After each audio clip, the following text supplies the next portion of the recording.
இன்னிசை பாடி வரும் இளம் காற்றுக்கு உருவமில்லை, காற்றலை இல்லை என்றால் ஒரு பாட்டொலி கேட்பதில்லை.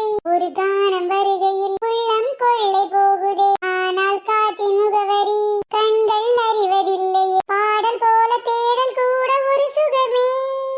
ஆமாண்டி, நல்ல வீட்டுல வெட்டிய தின்னுகிட்டு இருந்தா சுகமா தான் இருக்கும். பாடலும் சுகம் இல்ல, தேடலும் சுகம் இல்ல.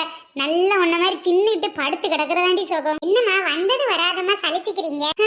என்னத்த சொல்லட்டி, அது வேற. என் பிரச்சனை எனக்கு. சரி, உங்க மதினிகாரி எங்கடி? ஆமா, நீ வந்தது எப்ப வருவம்மான்னு அம்மான்னு கூப்பிட ஓடி வரேன். உங்க கண்ணுக்கு நான் தெரியல, ஒரே மதினி தான் தெரியவாங்களா? அப்படி இல்லட்டி, உங்க மதினிகிட்ட ஒரு முக்கியமான விஷயம் சொல்ல வேண்டியது இருக்கு. என்னது முக்கியமான விஷயமா? அம்மா வர வர நம்ம கிட்ட சொல்றதை விட மதினி கூட ரொம்ப க்ளோஸ் ஆயிட்டாங்க. அம்மா, என்ன பார்த்தா உனக்கு எப்படி தெரியுது? நல்லா அழகா லட்சணமா தெரியுதுடி. இல்லம்மா, இளிச்சவாய் மாதிரி தெரியுதுன்னு சொல்லு. ஆண்டி என்னாச்சு? பின்ன என்னம்மா, குத்துக்கல்லு மாதிரி நான் ஒருத்தி உன் முன்னாலே நிக்கிறேன். என்கிட்ட சொல்லக்கூடாத முக்கியமான விஷயம் மதினி கிட்ட தான் போய் சொல்லுவியா? ஆண்டி அறிவு கிட்டவள, பேங்க்ல காசு எடுக்க போனேன். என் அக்கௌண்ட்ல காசு இல்ல. உங்க மதினியோட ஏடிஎம் கார்டை கொடுத்தான்னா கொஞ்சம் காசு எடுத்துட்டு வந்துருவேன். இப்போ உன் ஏடிஎம் கார்டை வேணா தரியா?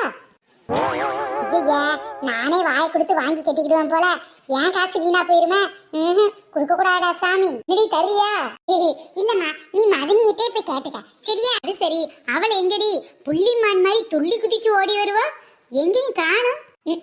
கோவர்கள் மாதிரி தங்க தங்கன்னு கெடிக்கான்னு சொல்லு. புள்ளிமானம் இல்ல, புள்ளிமானே ஏதோ ஒண்ணு. வீட்டை சுத்தி வருவாளே, எங்க நான் வந்து இவ்வளவு நேரம் ஆச்சு, ஆளையே காணும். இப்பவாது உனக்கு கேட்கணும்னு தோணுச்சே. நீ எந்நேரம் வீட்டுல இருந்து வெளியில போனியோ அந்நேரம் மதினி ரூம்ல போய் கதவை சாத்தினதான். கதவை திறக்கவே இல்லை தெரியுமா? நல்ல மேடம் மொபைல பாத்துக்கிட்டு இருக்காங்களோ இல்ல தூங்குறாங்களோ யாரு கண்டா? என்னடி சொல்ற? நான் போய் 3 மணி நேரத்துக்கு மேல ஆகுதே, இவ்வளவு நேரம் மதினி ரூம பூட்டிட்டு உள்ளேவா இருக்கா? சாக்க குறை. ஆமா, அவ்வளவு நேரம் சுகமா படுத்து கிடக்குறாங்க. ஏண்டி, அவ இந்நேரம் ஒரு நாளுமே படுத்ததே கிடையாது டி. 5 நிமிஷத்துக்கு மேல ரூம்குள்ள இருந்துக்கிட மாட்டாளே. எப்படி 1/2 மணி நேரத்துக்கு ஒருக்க அத்தை என்ன தேடி வந்துருவாளே. என்னடி சொல்ற? 3 மணி நேரமா படுத்து கிடக்காளா? போய் ஒருட்டி என்னன்னு பாத்தியா? ஆமா, எனக்கு ஒரு வேலை இல்ல பாரு. உன் மருமக ஜாலியா படுத்து கிடக்கிறத நான் வேற போய் பாக்குறேனாக்கும். லூசு, அவளுக்கு என்னாச்சோ ஏதாச்சோ நானே பயந்துகிட்டு இருக்கேன். நீ வேற. வீட்டுல 3 மணி நேரம் நான் தனியா தான் இருந்திருக்கேங்கிறத பத்தி அம்மாக்கு ஞாபகமே இல்ல. உடனே மருமகளை பார்க்க போயிட்டாங்க. இவங்க மருமக புராணமும். எனக்கு ஒரு மாமியா இருக்காள, கிளவிய வீட்டுல போய் வச்சுக்கிறேன். சரி, மாமியாரும் மருமகளும் என்னதான் அப்படி பேசிக்கிறாங்கன்னு பெட்ரூம் பக்கத்துல நின்னு ஒட்டு கேட்போம். அதை விட இங்க எனக்கு என்ன வேலை இருக்கு? மருமகளே என்னாச்சுமா உனக்கு? அத்தை, எனக்கு ஒரே தலைவலித்த, வலி தாங்கவே முடியலத்த. அதான் கொஞ்ச நேரம் படுப்பமேட்டு வந்து படுத்தே, இருந்தாலும் தலைவலி விடவே மாட்டேங்குது. அதான பார்த்தேன், புள்ளிமான் மாதிரி துள்ளி குதிச்சு வருவியே, இன்னும் ரூம்லயே அடப்பட்டு கிடக்கியே நினைச்சேன். அத்தை, பயங்கர வலிங்கிறனால என்னால எந்திரிச்சு நடக்க கூட முடியலத்த. டயர்டா இருக்குத்த. எனக்கு என்னமோ உனக்கு காய்ச்சல் வர போகுதுன்னு நினைக்கிறேன். நான் ஒரு கசாயம் வச்சு தரேன், குடின்னா. வேணாத்த, உங்களுக்கு இருக்கு சிரமம், நானே போய் வச்சுக்கிறேன். நான் சொல்றத நீ கேட்கணும். நீ இதை பேசாம ரெஸ்ட் எடு, நான் உனக்கு கசாயம் வச்சு கொண்டு வரேன். சரித்த. சார், என் மருமகளுக்கு இப்படி காய்ச்சல் வரும்னு நினைச்சே பார்க்கல. எம்மா, என்ன அண்டாவல? அது வந்துடி, எல்லாம் எனக்கே தெரியும். கசாயம் தானே, அது எப்படி உனக்கு தெரியும்? ஒட்டு கேட்டதை உளறி நானே மாட்டிப்பேன் போல. டேய், வாசனை வச்சு சொன்னேம்மா. எம்மா, உனக்கு கொஞ்சமாவது அறிவு இருக்காமா? நீ பண்றது உனக்கே கொஞ்சம் ஓவரா இல்ல? ஓ, ரொம்ப பெரிய அண்டாவா வச்சுட்டேனோ? ஐயா அம்மா, அதை சொல்லல. பின்ன எதடி சொல்ற? மருமகளுக்கு காய்ச்சல்னோனே உடனே துடிச்சு போயிட்ட போல. ஆமாட்டி, அவளுக்கு காய்ச்சல்னா யாரு பாப்பா? அவங்க அம்மா வீடுனா அம்மா பாப்பாங்க. இங்க நான் தானே இருக்கேன், பின்ன நான் தானே பாக்கணும். எம்மா, நீ எனக்கு தான் அம்மா, அவளுக்கு ஒன்னும் அம்மா இல்ல. அடியே, உன்ன மாதிரி அவளும் எனக்கு ஒரு பொண்ணு தாண்டி. இனிமேல் உன்னெல்லாம் திருத்தவே முடியாதுமா. காய்ச்சல்னா ஒரு மாத்திரை ஏதாவது வாங்கி போட வேண்டியதானே? எதுக்கு இப்படி கசாயம் வச்சுக்கிட்டு இருக்க? உனக்கு காய்ச்சல்னாலும் நான் கசாயம் தானே வச்சு கொடுப்பேன். அவளுக்கு மட்டும் எப்படிடி மாத்திரை வாங்கி கொடுக்க முடியும்? உன்னை போலதான் அவளை பாத்துக்கணும். ஆமா, நல்லா பார்த்தப்போ. அடியே, அப்படிலாம் பேசக்கூடாதுடி. காலையில மதியம் சாயங்காலம்னு அவ 3 வேளையை நமக்கு வடிச்சு கொட்டுறாள்ல, அதை தானடி சாப்பிடுறோம். இப்ப பாரு, முடியாம படுத்திருக்கா. ஒரே ஒரு வேளை அவளுக்கு ஒரு கசாயம் வச்சு கொடுக்க கூடாதாட்டி? எம்மா, நீ சரியான ஏமாந்த சோனகிரியா இருக்கம்மா. இப்படிலாம் இருந்தன்னா உன் தலையில மிளகா அரைச்சிருவாம்மா, மிளகா அரைச்சிருவா. அடியே, அவ எங்க வீட்டுக்கு வாழ வந்த மருமகடி. அதான் எனக்கு இன்னொரு மக. அவளுக்கு எனக்கு சண்டை மூட்டி உள்ளான்னு நினைச்ச மகன் கூட பார்க்க மாட்டேன், மண்டே உடைச்சிருவேன் பாத்துக்க. என்னம்மா இது, மதினிக்கு என்கிட்ட ஏங்கிட்ட கோவப்படுறீங்க? மண்டே உடைக்காம விட்டனேன்னு பாரு. இவங்க 2 பேத்துக்கு சண்டை இழுத்து விடலான்னு பார்த்தா இடையில ஏன் மண்டை உடைஞ்சு போக எப்பவும் போல வந்துட்டா மாமியாருக்கும் மருமகளுக்கும் சண்டையை மூட்டி விட. என் பேரு மீனா குமாரி, என் ஊரு கன்னியாகுமரி. அடியே அடியே அடியே அடியே அடியே என்னம்மா எரும மாடு உருவின மாதிரி உருமிக்கிட்டு வர? ஏய் வாய் கொழுப்பு உனக்கு கூடி போச்சுடி. ஆமா துணி எடுத்துட்டு வரேன்னு சொன்ன உங்க மதினி வந்துட்டாளா? எங்க போய் எம்புட்டு நேரம் ஆச்சு. நானே இப்ப வந்துருவாங்க அப்ப வந்துருவாங்கன்னு பாத்துக்கிட்டே இருக்கேன், இன்னும் வரல. அடியே உனக்கும் சேர்த்து வாங்கிட்டு வரேன்னு சொல்லியிருக்கல்ல, பரவாயில்ல. இந்த மாதிரி மதினி யாருக்கு கிடைக்கும்? தங்கமான மருமக எனக்கு கிடைச்சிருக்கா பாரு. எல்லாரும் அவளுக்கு மட்டும் எடுத்துப்பா, எவடி நாத்தனாவுக்கு சேர்த்து எடுத்து கொடுக்குறா?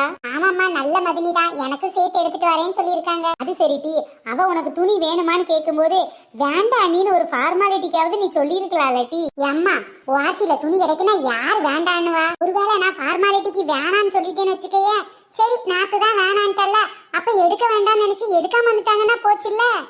அடப்பாவி, காரியத்துல கண்ணா இருப்ப போல. பின்ன சும்மாவா? என் தந்திரம் எல்லாம் யார் சொல்லி கொடுத்தது? நீ சொல்லி கொடுத்தது தானேமா? பாத்தியா பாத்தியா, பேசும்போது நான் என்ன சொன்னேன் பாத்தியா? ஒரு துணி எடுத்துட்டு வரவான்னு கேட்டதுக்கு அண்ணி கூச்சப்படாம 2 துணியா எடுத்துட்டு வாங்கன்னு சொல்லிவிட்டேன். எப்படி எப்படி அரைச்சி வேணான்னு சொல்லுவேன்னு பார்த்தா 1க்கு 2 எடுத்துட்டு வாங்கன்னு இருக்க. வெக்கமா இல்ல உனக்கு? அம்மா என்ன வெக்கம்? வெக்கப்பட்டா புது துணி உடுத்த முடியுமா? துணி எல்லாம் கம்மியா தான் இருக்கு, 2 எடுத்துட்டு வாங்கன்னு சொல்லி விட்டுருக்கேன். ஏதோ உன் மதினிக்காரி வந்துட்டான்னு நினைக்கிறேன். தங்கமான மர்மம் எனக்கு கிடைச்சிருக்கா பாரு. தங்கமோ வைரமோ அதை நீயே வச்சுக்க, துணியை மட்டும் எனக்கு கொடுத்தா போதும். எத்தே எத்தே மருமகளே உள்ள வாமா. வந்தாள் மகாலட்சுமியே, என் வீட்டில் என்றும் அவள் ஆட்சியே. என்னத்தே பாட்டெல்லாம் சும்மா பட்டையை கிளப்புது? பின்ன இருக்காதா மதினி, எனக்கு 2 துணி எடுத்துட்டு வரீங்க அப்படின்னு எங்க அம்மா கிட்ட சொன்னேன், அதான் இந்த மாதிரி பாட்டு பாடுறாங்க. என்னம்மா மருமகளே நீ இவ்வளவு நேரமா துணி எடுக்க? அப்பலே வந்திருப்பேன்னு நினைச்சேன். அத்தை எனக்கெல்லாம் சீக்கிரம் எடுத்துட்டு, அதான் நம்ம நாத்து இருக்காளே அவளுக்கு தான் எடுக்க லேட் ஆயிருச்சு. என்ன சொல்றீங்க நீ? எனக்கு தான் எடுக்க லேட்டா? பாத்தியடி உன்னாலதான் அவ டயர்டா இருக்கா. நாத்து நான் கிளம்பும் போது நீ என்கிட்ட என்ன சொல்லிவிட்ட? நீ எனக்கே பார்த்து பார்த்து துணி எடுத்துட்டு வாங்க நீ சொல்லிவிட்டேன். எனக்கா இருந்தா ஒரே கடையில எடுத்திருப்பேன், உனக்குங்கிறதுனால பார்த்து பார்த்து 4-5 கடை தேடி இளைஞன் தெரியுமா? அப்படி என்னத்த நீ பார்த்து பார்த்து எடுத்தீங்க? வேற என்ன, ரேட்டை தான். ஓ ரேட்டை எப்படி நீ பாத்தீங்க? எப்படி கம்மியான ரேட்டான்னு பார்த்து தான் எடுத்தேன். 2 ட்ரெஸ் வேற கேட்டல, 2ம் கம்மி விலையில வாங்கணும்ல, அதான் ரொம்ப லேட் ஆயிருச்சு. அடப்பாவி, நானும் பாசத்துல இருக்கேன்னு நினைச்சேன். என்ன நீ கம்மியான ரேட்டா? ட்ரெஸ் வேணுமான்னு கேட்டா வேணான்னு சொல்லணும், 1க்கு 2 வேணும்னு கேட்டல, அதான் கம்மியான விலையில 2 வாங்கிட்டு வந்திருக்கேன். அம்மா வந்தா மகாலட்சுமி மகாலட்சுமினா இப்படி என் உயிர் எடுக்கிற பாரு. அட போடி, அவ பண்ண காரியத்துல நானே ஷாக் ஆகி நிக்கிறேன், நீ வேற கடுப்பேத்தாத. ஃப்ரெண்ட்ஸ், என் மாமியார் ஒரு பக்கம் கடுப்பாகிறாங்க, இல்ல ஷாக் ஆகுறாங்க, அதை பத்தி எனக்கு இந்த கவலையும் இல்ல. ஆமா ஃப்ரெண்ட்ஸ், இந்த வீடியோ உங்களுக்கு பிடிச்சிருக்கா பிடிக்கலையான்னு மட்டும் சொல்லிருங்க. பிடிச்சதுன்னா கீழே ஒரு லைக் பட்டன் இருக்கு, அதை தட்டி விட்டு எப்படி இருக்குன்னு சொல்லி கமெண்ட் பண்ணிருங்க. நம்ம சேனல் இப்ப தான் நீங்க ஃபர்ஸ்ட் டைம் பாக்குறீங்கன்னா மறக்காம கீழ உள்ள ரெட் கலர் சப்ஸ்கிரைப் பட்டனை கிளிக் பண்ணிருங்க. அப்படியே பக்கத்துல உள்ள பெல் ஐகானையும் ஆல் பட்டனையும் சேர்த்து கிளிக் பண்ணிக்கோங்க. ஓகே பாய் ஃப்ரெண்ட்ஸ், நாம நெக்ஸ்ட் வீடியோல சந்திக்கலாம்.